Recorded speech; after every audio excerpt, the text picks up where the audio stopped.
জাদু পেটের মাধ্যম থেকে বের করবেন কিভাবে? এটা যে কোনো বস্তু দিয়ে হোক না কেন, কোনো এক ব্যক্তিকে খাওয়ানো জাদু, মানে জাদুর মাধ্যমে কোনো কিছু খাওয়াইছে।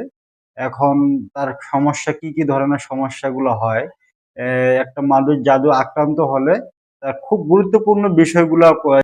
সম্মানিত মুমিন ও মুসলমান দিনী ভাই ও বোনেরা, আসসালামু আলাইকুম ওয়া রাহমাতুল্লাহি ওয়া বারাকাতুহু। আপনারা দেখতেছেন অদৃশ্য জিন ও জাদুর কোরআনিক চিকিৎসা চ্যানেল, সঙ্গে আছে আমি মোহাম্মদ জসিমউদ্দিন। তো সম্মানিত হযরতগণ, আজকে আপনাদের মাঝখানে খুব গুরুত্ব একটা বিষয় নিয়ে আলোচনা করব ইনশাআল্লাহ, যে আহ, জাদু সম্পর্কে বিস্তারিত কথা বলবো ইনশাআল্লাহ। তো হযরতগণ, জাদু কিন্তু দুইভাবে করা হয়। একটা হচ্ছে খাওয়ানোর মাধ্যমে জাদু, সেটা যে কোনো বস্তুর উপর দিয়ে হোক না কেন, যে কোনো জিনিস দিয়ে হোক না কেন, খাওয়ানোর মাধ্যমে একটা জাদু করা হয়। আর একটা হচ্ছে কোনো জিনিস পুতুলের মাধ্যমে অথবা আহ, কাপড়ের মাধ্যমে, চুলের মাধ্যমে, অথবা তাবিজ কোনো জায়গায় পুঁতে রাখে। ঠিক আছে, ওই দুইটা জাদু করা যায়। একটা হলো ডাইরেক্ট খাওয়ানোর মাধ্যমে, আর একটা হলো বিভিন্ন পন্থা আছে, ওইভাবেও করা যায়। তো যাই হোক, ইনশাআল্লাহ ধারাবাহিকভাবে আমি দুইটা বিষয় নিয়ে কথা বলবো। আপনারা না পুরো ভিডিওটা না টেনে দেখবেন ইনশাআল্লাহ, তো পরিপূর্ণ বিষয়টা বুঝতে পারবেন এবং কি সঠিকভাবে আপনারা এই জাদু চিকিৎসাটা করতে পারবেন। তো যাই হোক, আজকে আমি যে বিষয়টা নিয়ে কথা বলবো, যে খাওয়ার যে যে বিষয়গুলো হয়, এই বিষয়টা নিয়ে আমি আগামীতে আরেকটা ভিডিও করবো ইনশাআল্লাহ। তো অবশ্যই যারা আহ, ভিডিওটা দেখে আসবেন, তাহলে পরিপূর্ণ বিষয়গুলো জানতে পারবেন, যে একটা মানুষ জিনে অথবা জাদুতে বিশেষ করে জাদুতে যদি আক্রান্ত হয়, তার কি কি সমস্যাগুলো হবে, এই বিষয়টা নিয়ে আরেকটা ভিডিও করা হবে। তো আজকে যে বিষয়টা নিয়ে কথা বলবো, ওই বিষয়টাই আপনাদেরকে বলে রাখি, যে পেটের মাধ্যমে যে কোনো যদি যে কোনো জাদুকৃত বস্তু যদি থাকে, খাওয়ানো কোনো কিছু জাদু থাকে, ইনশাল্লাহ ওগুলো আপনারা কিভাবে বের করে নিয়ে আসবেন। কারণ যদি আপনি জাদুকৃত বস্তুগুলা অথবা যে যে জিনিসগুলা দিয়ে জাদুকর আপনাকে খাওয়ানো হয়েছে, ওই জিনিসটা যদি না বের করে নিয়ে আসেন, তাহলে ওই রুগীটা কোনোভাবে পরিপূর্ণ সুস্থ হবে না। তার কারণে অবশ্যই পেটের জাদুগুলো আপনাকে বের করতে হবে। তো বের করার জন্য খুব সহজ একটা পদ্ধতি আপনাদেরকে শেয়ার করবো ইনশাল্লাহ, এবং এটা 100% পরীক্ষিত। 100-তে 100 কাজ হবে। আপনার যে কোনো মুত্তাবিরেরা এই কাজটা করে দেখবেন। আমি নিজেও এইভাবে, পেটের জাদু যদি থাকে, আমি নিজেও এইভাবে কাজ করে বের করে থাকি ইনশাল্লাহ। এটা আমার 100% পরীক্ষিত একটা আমল।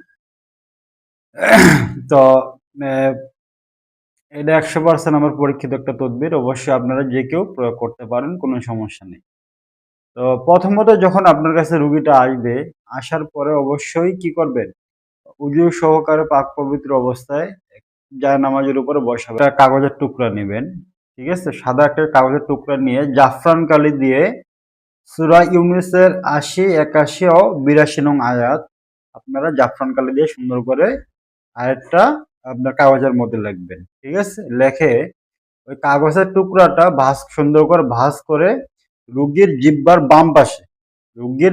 বাম পাশে নিচে, জিহ্বার নিচে অথবা মাড়ির ভিতরে রাখতে পারেন, কোনো সমস্যা নেই। রেখে দিবেন, রেখে রুগীকে মুখ বন্ধ অবস্থা থাকবে, এবং কি এই আয়াতগুলো আপনারা তেলাওয়াত করা শুরু করবেন।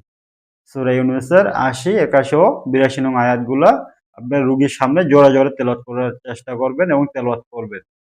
কিছুক্ষণের মধ্যে দেখবেন রুগীটা বমি করা শুরু করে দিচ্ছে। রুগীটা বমির মাধ্যমে রুগীর ভিতরে যা ছিল জাদু, যে কোনো বস্তু থাকুক না কেন, ইনশাল্লাহ অবশ্যই সব বেরিয়ে আসবে। ঠিক আছে, সেটা যাই হোক না কেন, বমির মাধ্যমে সমস্ত জিনিসগুলো বেরিয়ে আসবে, এবং যে পর্যন্ত রুগীটা বমি করবে, ঠিক আছে, সে পর্যন্ত আপনারা আয়াতগুলো তেলাওয়াত করতে থাকবেন। কারণ যখন পরিপূর্ণভাবে বমি করা শেষ হয়ে যাবে, তখনই আপনি আয়াত তেলাওয়াত করা বন্ধ করবেন। যতক্ষণ না বমি শেষ হয়, আপনারা আয়াতগুলো তেলাওয়াত করতে থাকবেন ইনশাআল্লাহ। 100% এটা পরীক্ষিত একটা তদবির।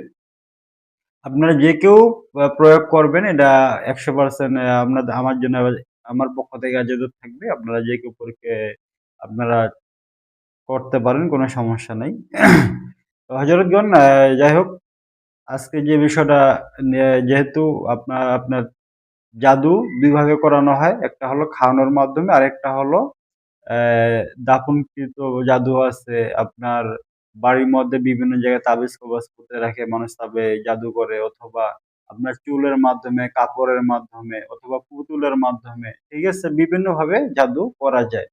তো ওইসব জাদুগুলো আপনারা কিভাবে নষ্ট করবেন ওই বিষয়টা নিয়ে ইনশাল্লাহ আগামীতে কথা হবে। এই জন্য সামনের পরবর্তী ভিডিও পাওয়ার জন্য অবশ্যই চ্যানেলটি সাবস্ক্রাইব করে পাশে থাকবেন ইনশাল্লাহ। তাহলে পরিপূর্ণ বিষয়গুলো আপনারা জানতে পারবেন। আসসালামু আলাইকুম ওয়া রাহমাতুল্লাহি ওয়া বারাকাতুহু।